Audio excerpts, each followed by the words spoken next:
மகிமைப்படுவதாக. தேவன் தந்த நல்ல சிலாக்கியத்திற்காக சர்வவல்லமையுள்ள தேவனை நான் துதிக்கிறேன், ஸ்தோத்திரிக்கிறேன். கடந்த வந்த ஒவ்வொருவரையும் கர்த்தர் இயேசு நாமத்தினாலே வாழ்த்து வரவேற்கிறேன். கர்த்தர் உங்களை ஆசீர்வதிப்பாராக. ஆமென். ஹல்லேலூயா. நாம் வாசித்த சங்கீதத்திலே 8வது சங்கீதத்திலே 1வது வசனமும் அதனுடைய 9வது வசனமும் இவ்விதமாய் ஒரே மாதிரி சொல்லுது. என்ன சொல்லுதுன்னா, எங்கள் ஆண்டவராகிய கர்த்தாவே, உம்முடைய நாமம் பூமி எங்கும் எவ்வளவு மேன்மை உள்ளதாக இருக்கிறது. உம்முடைய மகத்துவத்தை வானங்களுக்கு மேலாக வைத்தீர். இந்த நாளிலே ஆண்டவர் உங்களோடு கூட பேசுகிற வார்த்தை என்னவென்று சொன்னால், நாம் சேவிக்கிறதான ஆண்டவராகிய கர்த்தருடைய நாமம் அது பூமி எங்கும் மிகவும் மேன்மை உள்ளதாக இருக்கிறது. ஆமென். முதலாவது, நம்முடைய தேவன் எப்படி அறியப்பட்டார் அப்படின்னு சொன்னா, ஆபிரகாம், ஈசாக்கு, யாக்கோபு 3 பேருக்கும் யெகோவா தெய்வம் என்று சொல்லி அறியப்பட்டார். யெகோவா யாருன்னு சொல்லி அவங்களுக்கு தெரியாது. ஆனால் தேவனே அவர்களுக்கு கடந்து வந்து செஞ்சாரு. அவர்களோடு கூட தன்னுடைய நாமத்தை குறித்து அவர்களுக்கு அறிவித்தார். ஆமென். யெகோவா தெய்வம், யெகோவா தெய்வம். அது காலப்போக்கிலே மோசேயுடைய நாட்களில் வரும்போது மோசே தேவனிடத்தில் கேட்கிறார், நான் எகிப்தில் இருக்கிற இஸ்ரவேல் ஜனங்களை விடுவிக்க கடந்து போக வேண்டும் என்று சொன்னால் அங்க இருக்கிறவங்க எல்லாம் என்னிடத்துல கேட்பாங்க, தேவன் பேர் என்ன அப்படின்னு சொல்லி கேட்டா நான் என்ன சொல்றது அப்படின்னு சொல்லும் போது தேவனே சொல்லிக் கொடுக்கிறார். அவர்கள் கேட்டால், இருக்கிறவராகவே இருக்கிறவர் என்னை அனுப்பினார். அதுதான் என்னுடைய நாமம். இருக்கிறவராகவே இருக்கிறவர் என்கிறவர் என்னை அனுப்பினார் என்று சொல்லுகிறார். ஆமென். யெகோவா என்றால் எங்கும் நிறைந்தவராய் இருக்கிறார். அதுக்கு அர்த்தம் எங்கும் நிறைந்தவர். அவருடைய சாநித்தியம் எல்லா இடங்களிலும் இருக்கிறது என்று அர்த்தம். இருக்கிறவராகவே இருக்கிறேன் என்று சொன்னால், எப்பொழுதும் நான் என்னுடைய ஜனத்தின் பட்சத்திலே, என்னுடைய பிள்ளைகள் பட்சத்திலே நான் இருக்கிறேன் என்று அறிகிறார். ஹல்லேலூயா. இன்னும் நிறைய நாமங்களிலே பழைய ஏற்பாட்டிலே தேவன் அறியப்பட்டார். ஆமென். ஸ்தோத்திரம். ஹல்லேலூயா. ஹல்லேலூயா. ஹல்லேலூயா. ஹல்லேலூயா. ஆபிரகாமுக்கு வேற ஒரு சில நாமங்கள் அறியப்பட்டார். யெகோவா ஈரே, எல்லாவற்றையும் நான் பார்த்துக் கொள்வேன். ஹல்லேலூயா. ஹல்லேலூயா. ஹல்லேலூயா. ஹல்லேலூயா. யெகோவா நிசி, ஜெயக்கொடியானவர். யெகோவா ராஃபா, சுகத்தை கொடுக்கிறவர்.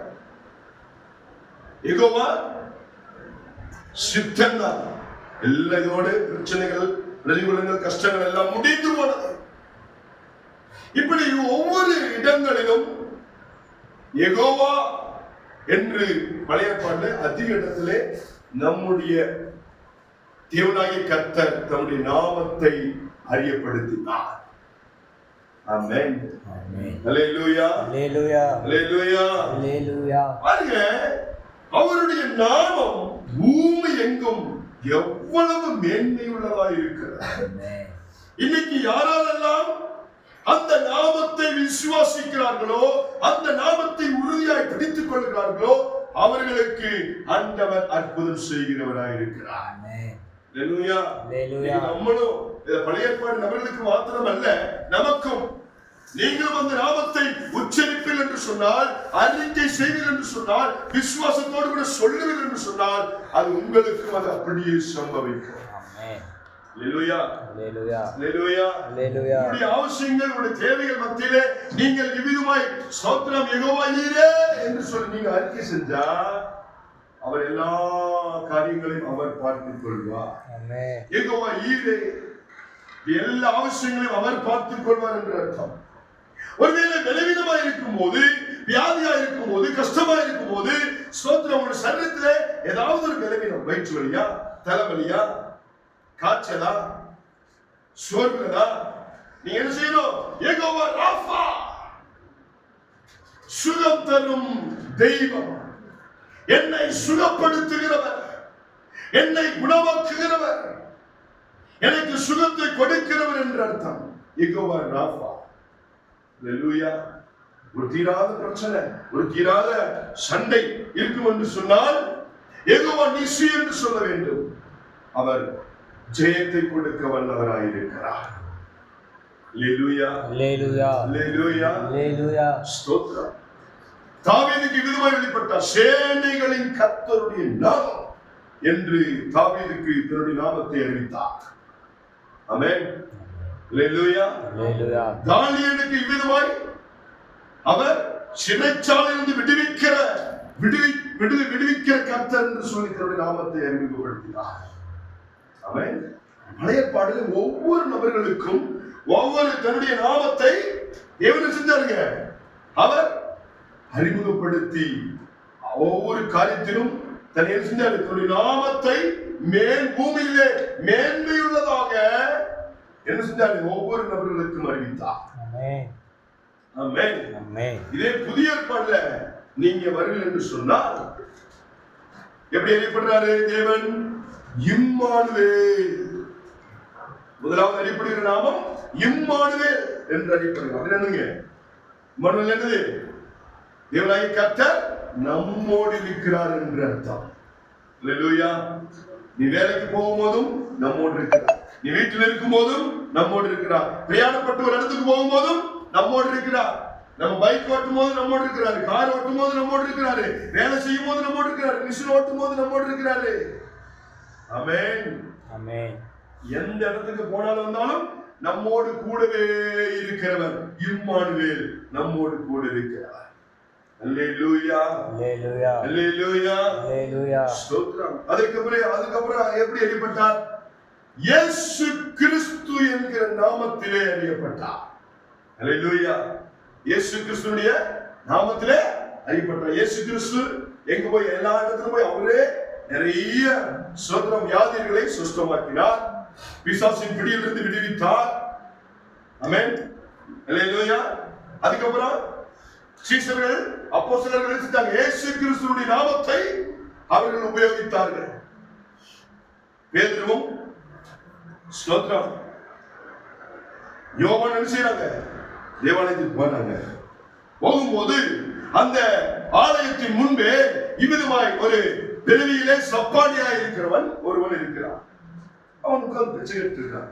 இவங்க ரெண்டு பேரும் செய்யறாங்க, ஜெப வேளையிலே ஜெபம் பண்ணுவதற்காக அந்த ஜெப வேளையில ஜெபம் பண்ண போறாங்க. ஆலயத்துக்கு போகும்போது இவங்க கிட்ட ஏதாவது கிடைக்கும் என்று சொல்லி எண்ணி அவளோடு அவங்க ரெண்டு பேர்த்தையும் பார்க்கிறான். உடனே இவர் ரெண்டு பேரும் அவனை உற்று பார்க்கிறார்கள். அந்த பிரிவினை குடலாய் இருக்கிற சப்பானியா இருக்கிறவனை உற்று பார்க்கிறார்கள். சப்பானியர்கள் பார்த்து என்ன செய்யறாங்க? கேட்கிறாங்க. அதாவது கிடைக்கும் வாஞ்சே எதிர்பார்த்திருக்கிறான். ரெண்டு பேர் சொல்றாங்க, எங்களிடத்தில் உள்ளதை உனக்கு கொடுக்கிறேன். நீ எதிர்பார்க்கிற வெள்ளியோ பணமோ பொருளோ எங்கிட்ட இல்ல, ஆனால் எங்களிடத்தில் உள்ளது ஒண்ணு இருக்குது, அது தர. இயேசுவின் நாமத்தினால எழுந்து நட. இயேசுவின் நாமத்திற்கு அங்க என்னதுங்க? சௌக்கியம் அங்கே உண்டாகுது, சுகம் உண்டாகிறது, குணப்படுகிறார்கள். அல்லேலூயா, அல்லேலூயா, அல்லேலூயா, அல்லேலூயா. இயேசுவின் போய் மரித்தவனை உயிரோடு எழுப்புகிறார், பிசாசு பிடித்தவனை சுகப்படுத்துகிறார், வியாதி உள்ளவனை குணமாக்குகிறார். அல்லேலூயா, அல்லேலூயா. இப்ப இயேசுவை நம்ம பார்ப்போம். இயேசுப்பா பிதாவினுடைய சித்தத்தை, பரிசுத்தாவினுடைய எல்லா இன்ஸ்ட்ரக்ஷனுக்கு கைடன்ஸுக்கு கீழ்ப்படிந்து நடந்ததுனாலே, பிதாவின் சித்தத்தை நிறைவேற்றினதுனாலே என்ன செஞ்சாரு? பிதாவானவர் என்ன செஞ்சாருங்க? இயேசு என்கிற நாமத்தை வானத்தின் கீழே பூமியின் மேலே எல்லா நாவுகள் அறிக்கை செய்யும்படியா, எல்லா முழங்கால்கள் அந்த நாமத்திற்கு முன்பாய் முடங்கும்படியாக இயேசுவின் நாமத்தை இந்த உலகத்திலே உயர்த்தினார். ஆமென். அல்லேலூயா, அல்லேலூயா, அல்லேலூயா, அல்லேலூயா. இன்னைக்கு நம்ம இயேசு என்கிற நாமத்தை சொல்லி உச்சரிச்சார். அது வியாதியா இருக்கட்டும், கஷ்டமா இருக்கட்டும், பிரச்சனைகளா இருக்கட்டும், பிரதிகூலமா இருக்கட்டும், கவலையா இருக்கட்டும், துக்கமா இருக்கட்டும், என்ன சூழ்நிலை இருந்தாலும் இயேசு என்கிற நாமத்தை நாம் உச்சரித்து அறிக்கை செய்தார். மனதார இயேசுவே என் உள்ளத்திற்குள் வாரும். அதெல்லாம் பத்திலிமை என்கிற ஒரு குருடன் எரிகோ பட்டணத்துல வழி எரிகோ வந்து பிச்சை கேட்டுக் கொண்டிருக்கிறான். அவன் பாருங்க கூப்பிடுற, தாவீது குமாரனே, நசரேயனாகிய இயேசுவே எனக்கு மனமிரங்கும் என்று சொல்லி அந்த நாமத்தில் உச்சரித்த போது அவன் என்ன செஞ்சான்? பார்வை இல்லாதவன் குருடன் பார்வையை பெற்றுக் கொண்டான். இயேசு என்கிற நாமத்திற்கு உனக்கு என்ன அவசியமோ அந்த அவசியங்களை நிறைவேற்றி கொடுக்கத்தக்கதான வல்லமை உள்ளது. அல்லேலூயா. அதனால பாருங்க, எங்கள் ஆண்டவராகிய கர்த்தாவே உம்முடைய நாமம் பூமி எங்கும் எவ்வளவு மேன்மை உள்ளதாக இருக்கிறார். அந்த அளவுக்கு மேன்மை உள்ளதாக இருக்கிற ஒரு நாமம் நசரேயனாகிய இயேசு கிறிஸ்துவின் நாமம். இன்னைக்கு நீ கஷ்டப்படும் போது அந்த நாமத்தை, இயேசுவே என் கஷ்டத்தை மாற்றும், இயேசுவே என் பலவீனங்களை மாற்றும், இயேசுவே என் வியாதியை மாற்றும், இயேசுவே என் துன்பத்தை மாற்றும், இயேசுவே என் கவலைகளை மாற்றும் என்று சொல்லி முறையிடும் போது உன்னுடைய கவலை மாறும், உன்னுடைய பிரச்சனைகள் மாறும், உன்னுடைய துன்பங்கள் மாறும், உன்னுடைய வியாதி மாறும், உன்னுடைய சங்கடங்கள் மாறும். தேவைகளை சந்திக்கக்கூடிய வல்லமை இயேசுவின் நாமத்திற்கு. ஆமென். அல்லேலூயா. அல்லேலூயா. பழைய ஏற்பாடு நாட்களிலே யெகோவாவாய் வெளிப்பட்டார். ஒவ்வொரு நாமங்கள் ரீதியாக தன்னை வெளிப்படுத்திக் கொடுத்தார். ஆனா இந்த கடைசி நாட்களிலே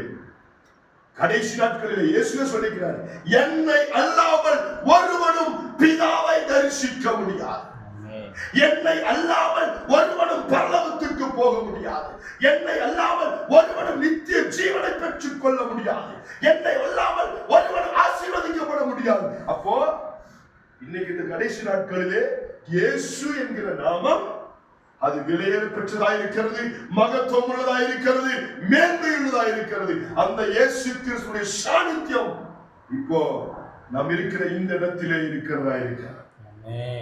நம் மலையிலே போய் ஆரம்பிச்சாலும் அங்கே தேவ சாநித்தியம் இருக்கிறார். நம் வீட்டில் இருந்து ஜெபம் பண்ணாலும் அங்கே தேவனுடைய பிரசன்ஸ் இருக்கிறார். காட்டுக்குள்ள போய் இருந்தாலும் சரி, வீட்டில் இருந்தாலும் சரி, ஒரு பட்டணத்தில் போய் ஆராதிச்சாலும் சரி, ஒரு மலையில போய் ஆராதிச்சாலும் சரி, எங்க போய் நின்று எங்கே 2-3 பேர் என்னுடைய நாமத்தினாலே கூடி வருகிறோம் அந்த இடத்திலே வாசம் பண்ணுவேன். 2 பேர் கூடி வந்தாலும் போதும், அந்த இடத்திலே நமது மத்தியிலே உலாவுகிற தேவன், நமது மத்தியிலே நம்முடைய பிரசன்னத்தினால் நம்மை ஸ்தோத்திரம் நம்மோடு கூட இடைபடுகிற தேவன். அல்லேலூயா. 2 பேர் இவங்க உண்மையா உலகால் படிட்டு ஜெபம் பண்ணாலும் அந்த இடத்திலே நம்மோடு கூட இறங்கி கடந்து கொடுப்பார். மனுஷனோ முகத்தை பார்க்கிறான், தேவனோ நம்முடைய உள்ளந்தயங்களை ஆராய்கிறார். நம்முடைய இறுக்கங்கள், நம்முடைய நெருக்கங்கள், நம்முடைய சோத்திரம் இருதயத்தின் வாஞ்சைகள், விருப்பங்கள், நம்முடைய ஏக்கங்கள், நம்முடைய தேவைகளை அறிகிறார். உண்மையா முழங்கால் படிட்டு என்ன கேட்கிறோமோ அதற்கு செவிசாய்க்க இயேசு கிறிஸ்து வல்லவராய் இருக்கிறார். அல்லேலூயா. அதற்காக தான் இந்த கடைசி நாட்களில் இயேசு என்கிற நாமத்தை தேவன் நமக்கு வெளிப்படுத்தி கொடுத்திருக்கிறார். அந்த நாமத்தை நினைச்சுவோம், இறுக பிடித்துக் கொள்வோம்.